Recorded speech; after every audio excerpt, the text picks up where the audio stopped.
Hey artists, so before you guys get started on this cool art activity that I have for you guys in the video, I just wanted to tell you a couple of things that I didn't mention in the video. The first being that this is going to be the last official like art activity video that I have for you for the year, this year. And I also wanted to, the second thing being that I wanted to remind you that you should continue to create. Just because this is the last video that I'm putting out, just because the end of the school year is coming up, don't stop making. Oh, cat. Don't stop making, okay? Even if you are sitting there at home like, oh, Miss Anderson, all I have is crayons. Like, go for it. Like, use those crowns. Don't stop on the account of, you don't think you have supplies, because I guarantee you can be surprised with what you can do with some, some simple crayons. Or, even if you don't have crayons, a pencil, a pen. Many artists just use pens or pens or pencils to make beautiful art. And so don't be discouraged if you have limited resources. Just try your best, and like I said, don't stop creating. Explore what you can do with just a crayon. Explore what you can do with just a pen. And go outside too. Find sticks, make a structure, like explore the materials that you do have or that are around you to see what you can do with those, because art isn't always just crayons and pens and pencils and markers. It's a lot more than that, which I hope you guys know. But yeah, so there's that. And the last thing is a little bit more serious and is a little bit sadder, which is that next year I won't be returning to Merrick-Moore. My fiance and I bought a house that's about an hour and a half away from Merrick-Moore, or from Durham in general, and that means that I'm moving, and I'm very excited about that, to start my new life, or with this big change, this big adult change. But I'm very sad to know that I won't be able to work with you guys anymore, to watch you grow and to watch you make. And I definitely didn't think this is how I would tell you, and I definitely didn't think that the last time I saw you guys would be the last time, and that really saddens me, and that's okay, because I know that Mr. Gaspar, Coach Wilson, Miss Barrington, Miss Steckroth are all going to be there for you guys next year, and a new art teacher. They've already hired a new art teacher, and I'm sure she's going to be great, and I know that you guys are going to help her, if she needs help, and welcome her just like you welcomed me. And so yeah, I'm sad, but I'm happy. I'm excited for this new next step, and I'll miss you guys. I'll miss you guys a lot. So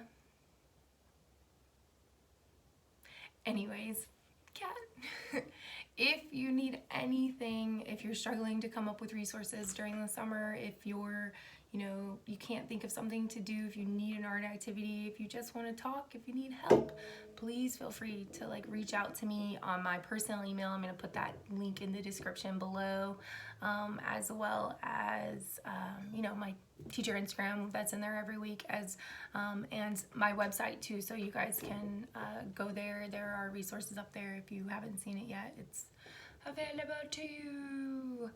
All right, so yeah, enjoy the video. Bye. I'll miss you. Bye. Hey artists, today I'm going to show you guys how to do a scratch art. Whoop. Isn't that cool? All right, so scratch art is essentially where you start out with kind of like this underlying layer of color, and then you paint over it so that it's all black, and then you use a utensil, a scratching utensil, to scratch away or scratch off that black layer to reveal the color underneath. See that? How cool is that? So I'm going to show you guys how to make your own scratch art cards. And for this activity, you're going to need a thick kind of paper, so either cardstock or a note card. And you'll need crayons or oil pastels if you have them. You'll need paint and a paintbrush to go with it. All right, now I'm using acrylic paint today, so I'm gonna make sure that I'm wearing clothes that I don't mind if it gets a little paint on it, and working over top of a surface that I know I can clean pretty easily. So this is my art desk that I have at home, so it's okay if it gets paint on it because it's an art desk. But if you're working at your family dining table or on the floor, you might want to use some newspaper or something to lay down over it because this is going to get just a little messy. All right. So the first thing that you're going to do is you're going to get your paper. And actually this was a full sheet of cardstock that I had cut up into smaller pieces. And choose your colors, and it can be any colors that you want. And you're going to start coloring in your whole paper. So you're going to completely color in the entire thing. If there's an area that you don't color in with the crayon, that paint is going to sink into the paper, and so when you scratch off the layer of paint, all that's going to show up is black, and it's not going to be as cool. So we want to color the entire thing. And I want you to notice that when I'm coloring, a little shaky of the table, when I'm coloring, I'm pressing down a little bit harder than maybe I normally would when I'm coloring. So if I'm coloring, I might be coloring like this, and so you can tell that there are two different things. This isn't going to work. We need something like this. So in order to achieve this thicker layer of crayon, this thick layer of crayon, I need to apply just a little bit more pressure than maybe I'm used to doing. Okay. And so I'm just going to keep doing that until my entire paper is colored. And you can go in whatever direction you want. So you can go that way. You can even draw a picture to make sure it's completely colored in. So I need to go back and color that in, right? And work with a picture. That might be interesting. Maybe I'll color those in with a different color. You can use 1 color, 2 color, 3 colors, as many colors as you want. And like I started to say, you can go in whatever direction. So you can go this way, you can go that way, you can go diagonally, you can go this way and that way. Really just explore and play around and see what happens, okay? So I'm gonna go ahead and move on. So once your paper is completely colored in, remember there's no white left. And if you do see that you have a little bit of white, you might wanna just go back in and color in those areas just a little bit more to make sure that it's completely covered. The next thing that you're going to do is you're going to take your paintbrush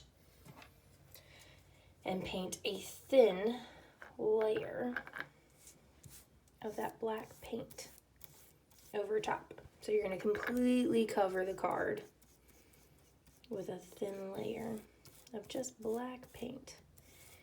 Sorry, excuse me, guys.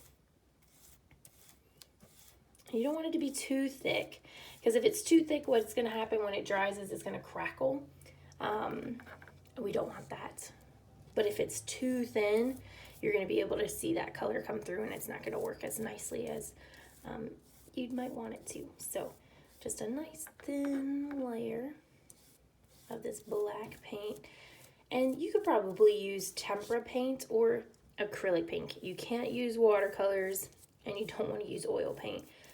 But just tempera or acrylic, and these are paints that you can buy at your local Walmart. All right, now that it is fully covered, I'm going to set it to the side and let it dry. Because it is a thin layer of paint, it should dry within a couple of minutes. I haven't had one that took too long to dry yet, and I've done at least 3 now. So once it's to this point, the next thing that you're going to do is you're going to use a pencil, a toothpick, a pen, anything that maybe has kind of like an edge or a point to it, so that you can go in and scrape off that black paint to show your design. Isn't that cool? And you can do all sorts of things. You can draw a picture, you can draw a design, you can write a message, you can make a note, a card, send it to somebody, send it to your friends, send it to your parents, your guardians, whoever, send it to your teacher. That might be cool. Well, I'm just saying. But you can do lots of different things with this. I'll go back to that sun that I was drawing earlier. And you can definitely play around and experiment with it. So what happens if you use only one color? What happens if you use a dark color? What happens if you use a light color? What happens if you change the color of your paint? That might be interesting. What happens if you draw a picture underneath, like I said earlier? Lots of different things that you can play around with this. And so I just want to encourage you guys to have fun. All right. Here's a couple of mine that I've made. Yeah? All right. I'm not going to keep you too long. You should go ahead and get started on your own and have fun. And as always, friends, if you make something, please be sure to share it. And I'm going to put those links in this, whoa, hold up. Sorry. If you make something, please share it. I'm going to put my Instagram and email address in the description box below so that you guys can share these things with me because I want to see what you guys are making. All right, guys, have fun. Enjoy. Bye.